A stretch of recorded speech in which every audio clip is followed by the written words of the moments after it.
मतलब है मकान, मकान यानी कि आपका हाउस, ठीक है। तो सबसे पहले इसमें इसको खरीदने से पहले हमें कुछ बातों का ध्यान रखना पड़ता है। अभी आप तो छोटे हो, आपके मम्मी पापा या आपके कोई रिश्तेदार, कभी आपने किसी को आसपास मकान की बातें करते हुए सुना जरूर होगा कि मकान लेने लगे हैं, ठीक है, ऐसे करके। तो उसके लिए सबसे पहले वो कौन सी चीज़ ध्यान में रखते हैं, आप बताएंगे कोई हैंड रेज करके। सबसे पहली बात मकान खरीदने से पहले कौन सी सबसे जरूरी अहम चीज़ होती है? यस, आर्थिक स्थिति का मतलब पैसों से जुड़े हुए। आर्थिक का मतलब होता है हमारे धन से संबंधित। यानी सबसे पहले जरूरी बात तो ये है ना कि आपके पास कितने पॉकेट में मनी है, उसके हिसाब से आप, अगर कम पैसे हैं तो छोटा मकान आएगा पेट्रोल का, और अगर ज्यादा पैसे हैं तो बड़ा मकान आ सकता है उसके, ठीक है। तो इसके लिए सबसे पहले जरूरी चीज कौन सी होती है? आपके पैसे, कि आपके पास कितने पैसे हैं आपके पास, ठीक है। तो अगर सपोज करो आपके पास पैसे कम है तो आप कहाँ से लोन ले सकते हैं? क्या आप बैंक से ले सकते हैं या फिर किसी और कंपनी से?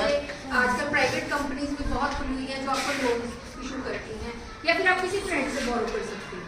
मतलब ये सारा कुछ जुगाड़ करके आपके पास कितने पैसे इकट्ठे होते हैं वो चीज़ आपने सबसे पहले देखनी है। उसके अकॉर्डिंगली फिर आप अपनी हैसियत के हिसाब से आप मकान खरीदते हैं। ये तो हो गई पैसों से रिलेटेड।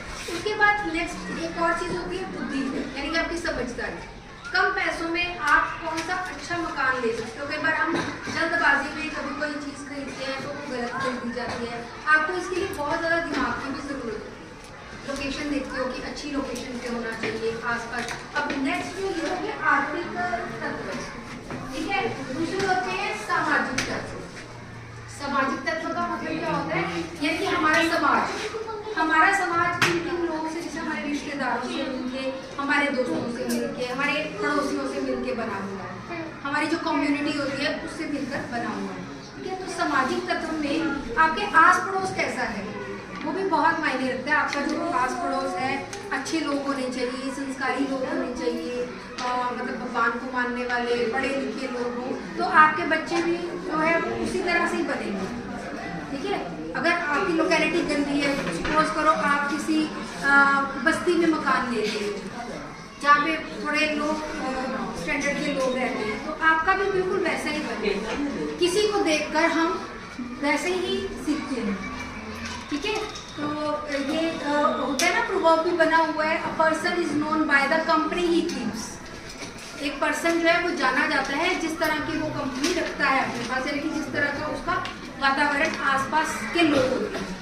सेम वैसे ही कहते हैं ना, तुम्हारे मम्मी पापा क्या क्या भेजते होंगे घर से, होशियार बच्चे के साथ बैठना, अच्छी फ्रेंड्स बनाना, अच्छे दोस्त बनाना, कहते हैं ना, सबके कहते होंगे। तो इसका मतलब यही होता है कि हम जो है, हमें जो अपने जो दोस्ती है या फिर हमारा जो आसपास के लोग हैं वो अच्छे होने चाहिए ताकि हमें अच्छे होना है। अगर हमारे साथ नालायक बैठेंगे बच्चे या फिर हमारे आसपास लोग बेकार होंगे तो हम भी बिल्कुल वैसे बनेंगे, क्योंकि जो इंसान है ना वो किसी को देखकर ही सीखता है, ठीक है।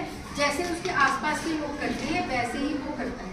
तो ये जो दो तत्व हैं जो मैंने आपको बताए हैं मकान को खरीदने के लिए, आर्थिक तत्व पैसों की तो पता ही, पैसों के लिए तो हमें पता है कि पैसों की जरूरत होती है, और पैसों को कैसे हैं हमारे पास कितने हैं। नेक्स्ट जो सेकंड चीज होती है सामाजिक तत्व। देखो ये छोटा सा चैप्टर है और इसमें ये दो तत्व हैं, यही आपने लर्न करने हैं, अच्छे से कर लेना, ठीक है। समाज में हमारा आस पड़ोस हमारा ये सारा, ठीक है बेटा, सबको समझ आ